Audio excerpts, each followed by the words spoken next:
Hey guys, welcome back to my channel. Hope you're doing well. So today's video, I'm just going to be touching on the challenges of motherhood.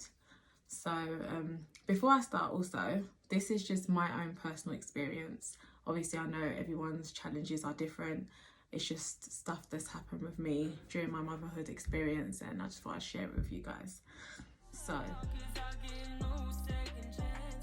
first topic I'm going to be touching on is sleep.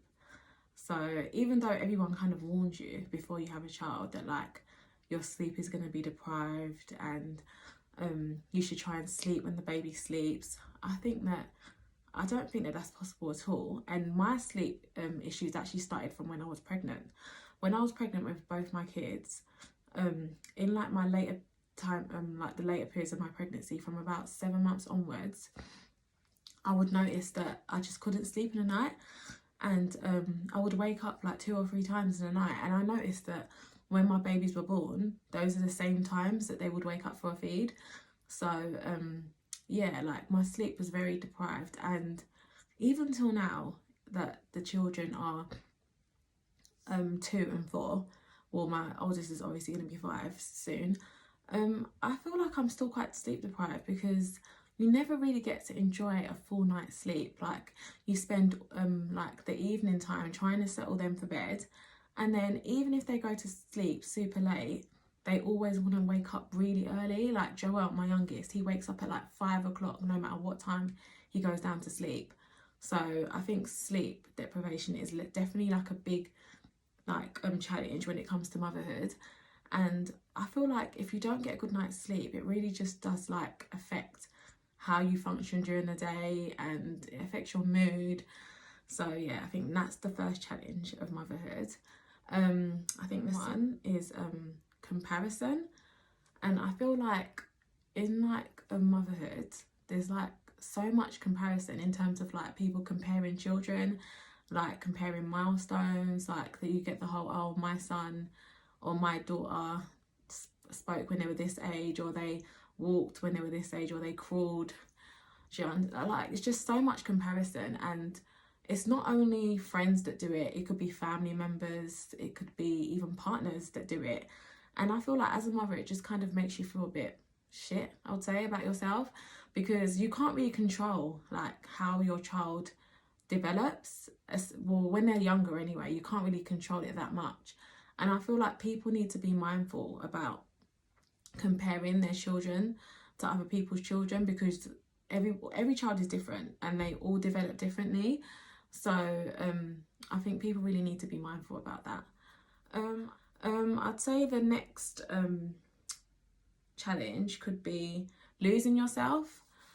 I find that like when you become a mum, like obviously it's very different, like motherhood, and I feel like I kind of lost myself, I think, after I had Joel, because there's so many changes that happens. Like obviously there's changes to your body, there's changes like in terms of you can't really socialize. Well, you can socialize, but you can't do a lot of the things that you used to do. So for example, like if I've just had a baby 2 weeks ago, I'm not exactly going to be hitting the club with my friends. So obviously like you see your friends going out and you wish that you could obviously go out with them, but you have like a whole new baby to look after, and it can be a bit depressing sometimes, because even though yeah, your friends do check up on you, well, some friends check up on you, but obviously you can't go out and do the same things that you did before. And yeah, I think it's hard to come to terms with. In terms of like the weight gain, I think people have issues both ways. Like some people, they lose a lot of weight after they have a child. Like I remember when I think when I had both my kids, I lost a lot of weight during my pregnancy because I had really bad morning sickness. And then after having my sons, like there wasn't really much weight to shed off. So I obviously, I guess, snapped back, like what they like to call it, quite quickly. But then no one tells you that like during the I think when your child starts to become a bit older and you snack, or I snacked, I don't know about other people, you kind of like snack like when you're breastfeeding, or if you're bottle feeding, And like you go through that period of like when the child is getting a bit older and you're at home looking after your newborn, where all you do is kind of like feed them, they go sleep, and then you've got like the in-between times when you're kind of maybe catching up with people, watching TV, and then you eat a lot. And you need to remember that if you're not being very active, it's very easy for you to gain weight. And I did. And I think it was after after I had Joelle, I gained quite a lot of weight, and it made me feel so insecure. And obviously, like, I did try the whole dieting and stuff, but I never really stuck to it. And I've never really enjoyed exercise. I think before I had kids, I was just naturally slim, so I didn't really have to exercise or maintain my figure. So like when I put on weight, I found it so hard to accept. And you just think in the back of your head, oh, like, yeah, I'll go back to my normal like pre-baby size, but I didn't. I think I went up to about a size 10, and for me that was actually, it was big for me. Like size 10 is a normal size, don't get me wrong, but I grew up being like a size 6 to 8, so being like a lot fuller, and then I already had like naturally big breasts. It just makes you look like you're a lot bigger than what you are. So I struggled with it a lot. But I remember, I think it was just coming up to Joelle's first birthday, I decided that I would like cut my hair off, like have a different look, and I think I lost a bit of weight as well, and it just made me feel like a whole different person, and I gained so much more confidence. And you really do have to take the time out for yourself when you're a mum. It's really good to have like a good support system around you. I know not everyone has that, but if you have that one friend or family member or your partner that can like watch your child for you, just so you could go get your hair done, do your nails, or anything, like a spa day, it's really important to take that time out. As a mum, take time for yourself, because even though, yeah, it's brilliant, it's amazing being a mum, you can't lose yourself, because your children are going to grow up one day and they're going to get married or move on, and then you won't be by yourself if you have like your partner or whatever, but like they're not always going to be with you. So it's really important to take care of yourself as well, because that's how people fall into depression and into isolation. They feel like they can't speak to anyone. So it really is important to obviously put yourself first as well. Well, you know what I mean. Obviously, you're putting your children first, but you also put yourself first and look after yourself and do the things that make you happy. So yeah, that's the third point. The fourth point is goals being delayed, slash like figuring out if you want to work or be a stay-at-home mum. So I would say that, like, well, both my pregnancies, they weren't planned. I'll just say that. And obviously, like most of us, we all have goals. And when you get pregnant and it wasn't planned, obviously it's a shock, because then you think, oh my gosh, like, how am I going to achieve all the goals that I've set for myself? And you think that the world is like over and you're not going to ever be able to do anything anymore. And people say that to you as well, like, especially if you're from an African background. I'm not saying all Africans, but the majority of them, especially Nigerians. I'm Nigerian. Like, you get the whole, you've like ruined your life, and like, you shouldn't have got pregnant now, etc. But once you're pregnant, and obviously unless you decide to terminate the pregnancy, you have to step up and obviously deal with it. And I was still able to obviously be pregnant and still finish university and go on to graduate and obviously work. Like, thank God for that. I obviously had my mum to support me, and like my friends and family and stuff that obviously were there as well for me. So it's not the end of the world if you get pregnant, like if you get pregnant young, or if you get pregnant like during like when you're studying, or even while you're like just starting your career. You can still do both, even if you have to put things on hold. Obviously, like if you're like pregnant or you're heavily pregnant, you're not going to want to strain yourself, so you obviously have to take things easy, but there's still time to achieve things. Like, there's older people that are now, like, obviously they've introduced the whole higher education. You can go and study, like you can go back and change your whole career route. So never let anyone think or make you think that just because you're a certain age, or because you're now having a child at a particular age, you can't still achieve everything that you want to, because you can. So it's really important as well to make sure that you always follow your dreams. You can always do anything you want to do as long as you put your mind to it and work hard. So yeah, that's another point. And then I'll just touch on as well about the whole like being a working mum and like being a stay-at-home mum. So I feel like for both things, some people really make you feel bad.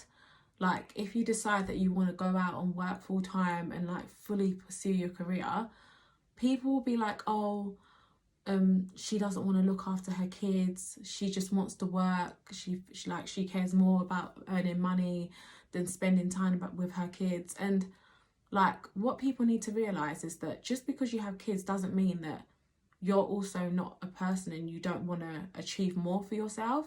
Like obviously you want to do these things to have something to leave for your kids and give your kids a better life. So that's why people obviously want to work. Well, most parents, I assume, would want a better life for their children and for themselves. So I don't think that we should put people down that want to work full time, because you can do both. Obviously it's hard being a full-time working full time and obviously looking after kids, but it is achievable with the right support. And if you've got the right finances, that's what nursery and childcare is there for. So if you have the funds for it or you have the right support for it, then by all means, if that's what you want to do, then go out and work full time or part time, whatever you choose to do. But then also there's the people that put down people that choose to stay at home, whether they're housewives, that their husbands or their partners work full time and they provide for the family, and then they stay at home and they're a homemaker and they look after the kids. That's brilliant as well. If that's what you want to do and you just want to dedicate your life to just looking after your family and supporting your children by like staying at home and looking after them, because not everyone is comfortable with letting their children go to a nursery or letting a nanny look after their children, then that's perfect as well. Like I don't think we should put people down and say, oh, all she does is look after her kids and she doesn't have a real job. Well, that is actually a job. Looking after children full time is a job within itself, trust me. It is so hard and it's so demanding because children are actually so hard to look after. So anyone that's doing that full time, trust me, I commend them. And we shouldn't put people down no matter what decision they decide to take in life, whether that's working full time or deciding to stay at home.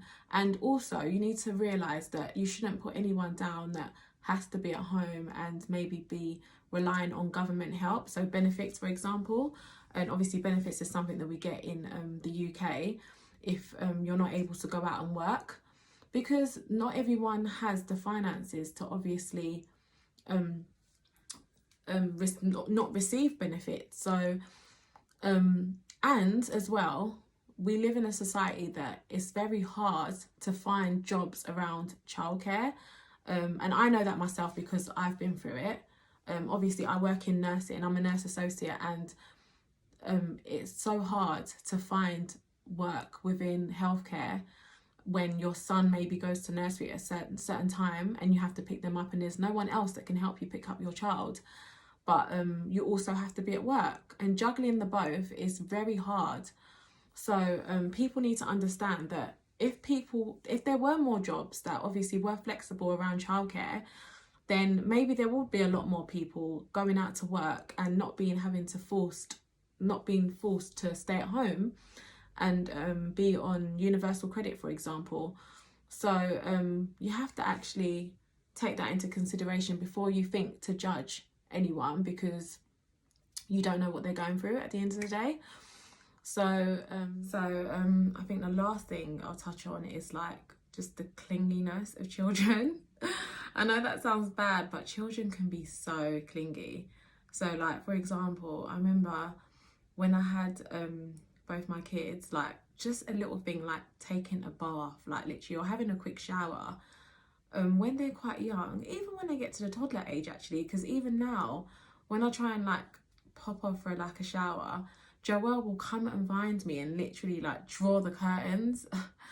He literally has no shame, but like literally it's crazy. I remember when my son was a baby, I used to have to bring him into the bath in his like bouncer. A bouncer is like a little chair that they sit on, and just for him to watch me and just feel my presence, because like even when they're that young, if like for example you put them to sleep and I'd run off to the bathroom to have a quick shower, by the time I got into the bath all I'd hear is him crying. And like literally it's just, oh, it's so draining, because like them little things count, like literally just feeling clean, because babies, they will like puke on you all day long and spill their food on you. So just like something small, like being able to have a bath or even go to the toilet, they would follow me to the toilet. And I've had conversations with my friends and family members, and literally they went through exactly the same thing. Like children are just so clingy, they don't want to give you any time to yourself. And it's like literally the only time that I even get till now to watch, even, I don't know, to catch up on EastEnders, for example, is like maybe 8-9 o'clock at night, when I finally put the kids to sleep. And within half an hour, that's it, I'm knocked out. I can't even stay up to watch a full program anymore. Literally, I think the only time I actually get to myself now is like maybe when they're with their dad for the weekend, because like they will literally just take over. They take over your life, like, but so no matter how clingy they are and how much of your life that they take over, it's amazing being a mother. Like, don't get me wrong, I'm not trying to knock it. Like, I love being a mum, but obviously we have to talk about the challenges, like, as well, like and also like obviously like the good things about being a mum as well. Like, you have to be real about it at the end of the day, because not many people like to talk about it. I don't know if there's like a whole stigma, or like people are just scared to share their opinion because they think people might not accept it. But I'm gonna speak my truth at the end of the day, because it's true. And when people become mothers, some people, they really find like the shock of their lives, because they don't expect all these things. So it's good to kind of get other people as well prepared, like people who may be pregnant, for example, and expecting their first child. And even when you get a new pregnancy, like you forget everything all over again. Like when I was pregnant with Joelle, I forgot about everything to do with pregnancy and labor, etc. So it's good to like kind of let people know what they're in for. So yeah, but as I said before, no matter what challenge I go through, I do love being a mum, and I wouldn't change it for the world. So yeah, there's so much stuff to talk about, to be honest, in terms of challenges. Obviously, so many people go through different challenges. We're all different and we all have different children. So let me know in the comments what challenges you've had whilst being a mother or a father. Like, obviously, like people have challenges as fathers as well. So yeah, let me know in the comments below. Thank you for watching my video. I hope to see you next time. Don't forget to like, comment and subscribe. See you next time. Bye.